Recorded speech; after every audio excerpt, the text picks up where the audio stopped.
भविष्य और वर्तमान में क्या घटता है उसकी जानकारी के लिए एक छोटा सा प्रयोग देने जा रही हूँ। पूरा ब्लॉग विस्तार से देखिए। देखने के बाद में इस क्रिया को कर कर जिन लोगों के मन में भी यह जिज्ञासा है कि हम भूत भविष्य वर्तमान की जानकारी देखना चाहते हैं, जरूर देख सकते हैं सही तरीके से इन कार्यों को करते हैं तो। जय माता दी सभी को।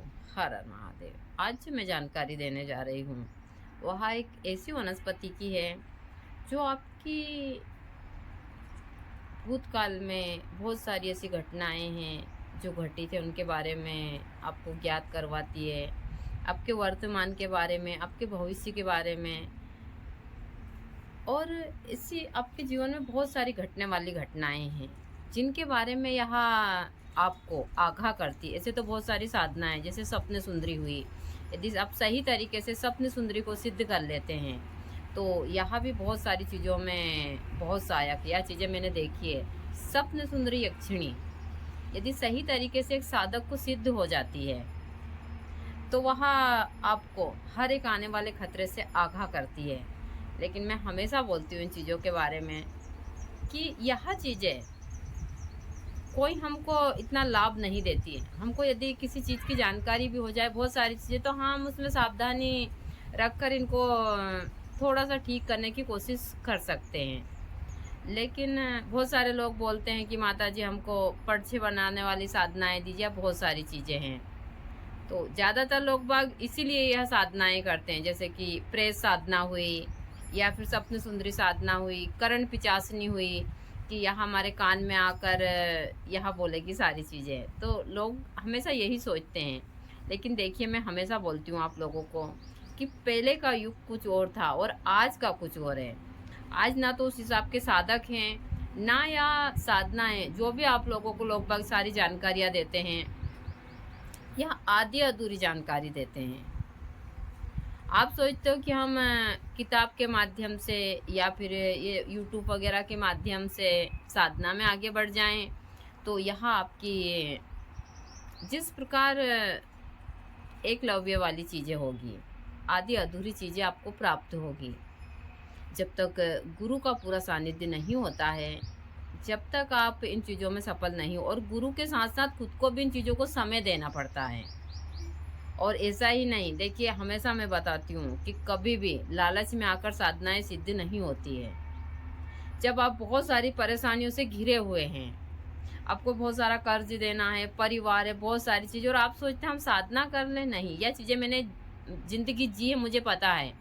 जब हम फ्री दिमाग में होते हैं, एकदम हमको कुछ नहीं है, लक्ष्य हमारा सामने और हमको उसी को ही टारगेट करना है तो ही कर सकते हैं। लेकिन हमारे साथ में बहुत सारी परेशानियां होती हैं और हम सोचते हैं कि हम नहीं, हम बीच में ही उलझ कर रह जाते। यदि आपका परिवार है उसकी जिम्मेदारी है, माता पिता की जिम्मेदारी है, बहुत सारी चीज़ें हैं। और इसीलिए हमारे यहाँ साधना का विधान बताया गया है कि अब 15 से 20 साल से तो 40 साल के बीच में साधनाएं कर सकते हैं।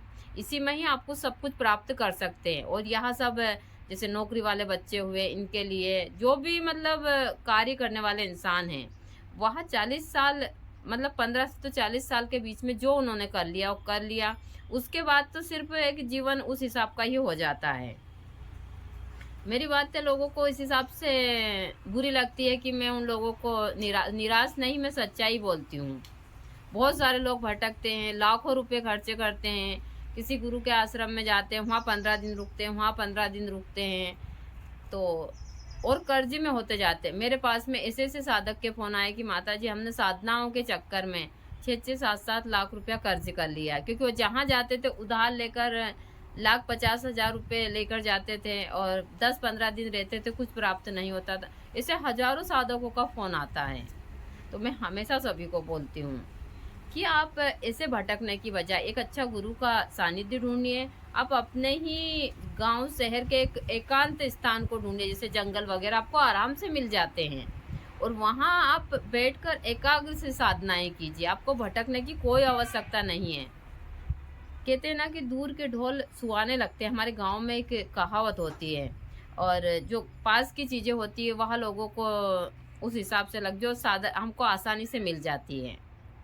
तो उन चीज़ों में हमको लगता है कि कोई दम नहीं है, और जो जहाँ दिखावा सारी चीज़ें होती है वहाँ पर, लेकिन जब आप लोग वहाँ जाते हैं तो आपको पता चलता है।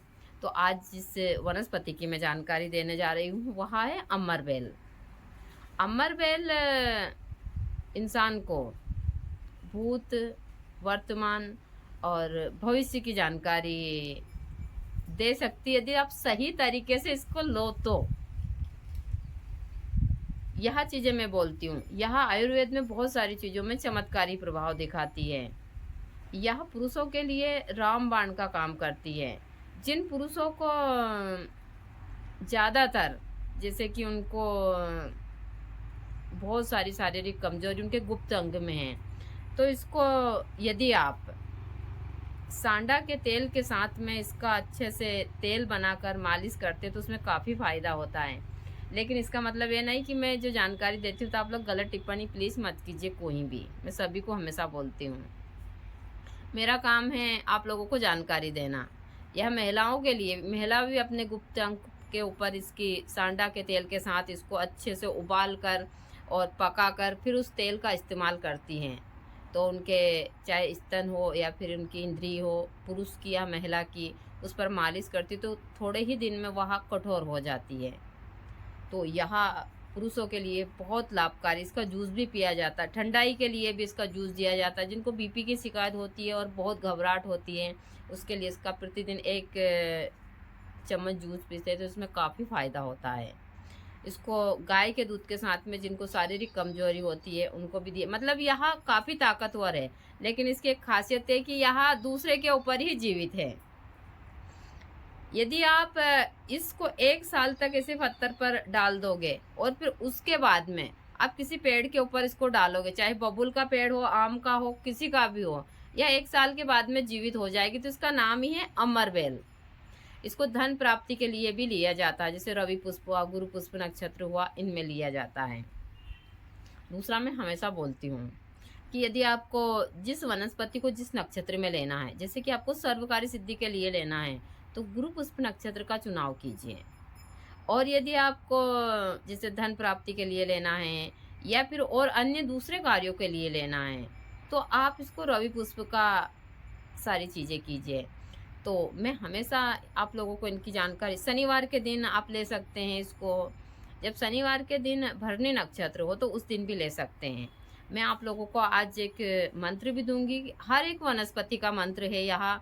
जब आप उसको लेने जाएं तब भी, निमंत्रण देने जाएं तब भी, इस वनस्पति को, इस मंत्र से कोई सी भी वनस्पति हो उसको आप ले सकते हैं। मैं अपने इतने सारे वीडियो में आप लोगों को बहुत सारी जानकारियाँ देती हूँ। तो आपको इसको, यदि आपको भूत, वर्तमान और भविष्य देखना है तो इसको कैसे इस्तेमाल करना है। आप को रवि पुष्प नक्षत्र में 1 दिन पहले इसको शनिवार के दिन निमंत्रण देना है, और मैं निमंत्रण देने का मंत्र भी आप लोगों को दूंगी। आपको 1 दिन पहले निमंत्रण देना है, फिर सूर्य उदय से पहले या जिस पेड़ के ऊपर वहाँ जाइए, वहाँ जाकर इसको प्रणाम कीजिए और उसी मंत्र का उच्चारण करते हुए जाइए। वहाँ प्रणाम कर कर आप इसको किसी सफ़ेद कपड़े में बांध कर, वहाँ से थोड़ी निकाल कर सफ़ेद कपड़े में बांध कर घर ले आइए। घर लाकर इसको गंगा जल से स्नान करवाइए। फिर कुमकुम, चावल, पुष्प, धूप, दीप, नैवेद्य लगाकर, दीपक लगाकर इसको अपने मंदिर में रख दीजिए।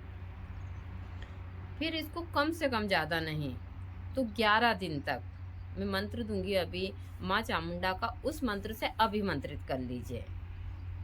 अभिमंत्रित करने के बाद में आप इसको चांदी के ताबीज में भरकर अपने सेराने रखिए। सेराने रखने के बाद में प्रतिदिन जब सोते हैं तो आपको जिस चीज़ की जानकारी चाहिए उसके बारे में आप गुनगुनाइए मन ही मन सोते समय। और आप अकेले सोइए, आपके पास में कोई दूसरा व्यक्ति नहीं सोना चाहिए, एक रूम में अकेले ही। यह क्रिया कंटिन्यू आप 11 दिन तक कीजिए। 11 दिन के अंदर आपको जो भी जानकारी आप इस वनस्पति से चाहते हैं, आपको सही तरीके से इसको लिया है और सिद्ध करा है तो यह ज़रूर आपको वह जानकारी देगी, ऐसा नहीं है। ये चीज़ें मैं हमेशा सभी को बताती हूँ कि सही तरीके से आप इन चीज़ों को करते हैं तो यहाँ आपको हर एक क्षेत्र में सफलता दिलाती है। इसको धन प्राप्ति के लिए भी लिया जाता है सारी चीज़ें, और मैं सभी को यह चीज़ें विस्तार से बताती हूँ। तो आप लोग इसकी खासियत ही यही है कि यह कभी नहीं मरती है। यह एक ऐसी वनस्पति है और इसमें फूल भी खिलते हैं। इसमें फूल आते हैं, बहुत ही सुंदर फूल आते हैं। यह चीज़ें मैंने भी देखी हैं, क्योंकि हमारे यहाँ तो काफ़ी मात्रा में, और यहाँ अभी मैं हमारे पेड़ के ऊपर से ही इसी सीजन में सबसे ज़्यादा पनपती है। और जिस पेड़ के ऊपर यह पनपती है उस पेड़ को सुखा देती है, इतनी ज़्यादा होती है। तो जंगल में ज़्यादातर यहाँ बहुत इस समय के ऊपर आपको अमरवेल कहीं भी मिल जाएगी। अमरवेल के बहुत सारे फ़ायदे हैं, बालों के लिए भी बहुत ही लाभकारी है। लेकिन मैं खुद ये चीज़ें नहीं कर पाती, मुझे समय ही नहीं मिलता है। मुश्किल से आप लोगों को इन चीज़ों की जानकारी मैं दे पाती हूँ। मुझे बहुत सारे भक्त बोलते हैं कि हमको जैसे धीरेन्द्र शास्त्री की तरह हमको सारी चीज़ें, लेकिन देखिए मैं जानकारी आप लोगों को देती हूँ, लेकिन इन चीज़ों से कोई इतना फ़ायदा नहीं होता है। आपके कर्म ही महान है। यदि आपके कर्म सही है तो हम हमारे भूतकाल से, यानी कि बीते हुए कल से बहुत कुछ सीख सकते हैं। हमारे वर्तमान में हम बहुत सारी चीज़ें ठीक कर सकते हैं, और हमारे आने वाले भविष्य में हम वर्तमान के द्वारा ही उसको ठीक कर सकते हैं। यह चीज़ें मैं हमेशा बोलती हूँ कि इस दुनिया में सिर्फ कर्म ही प्रधान है। मेरी बातें बहुत लोगों को बुरी लगती है कि मैं आप लोगों को मंत्र दे देती हूँ कि इसका मंत्र किस प्रकार से है, और आप किस प्रकार से इस वनस्पति को इस्तेमाल कर कर घर बैठे इन चीज़ों का फ़ायदा उठा सही तरीके से करते। तो मैं निमंत्रण देने का भी मंत्र आप लोगों को दे रही हूँ, और आप लोगों को इस जड़ी बूटी लेने का, इसको अभिमंत्रित करने का भी, और फिर चांदी के ताबीज में भरकर सेहराने रख कर और इस हिसाब से करते तो जरूर सही तरीके से इन वनस्पतियों को लेते तो ही फ़ायदा देती है। तो मैं आप लोगों को इसको निमंत्रण देने का मंत्र दे देती हूँ, और अभिमंत्रित करने का भी आप लोगों को मंत्र में दे देती हूँ। कोई भी वनस्पति हो, मंत्र इस प्रकार है। ओम मम मम कार्य सिद्धि सिद्ध कुरु कुरु स्वाहा। ओम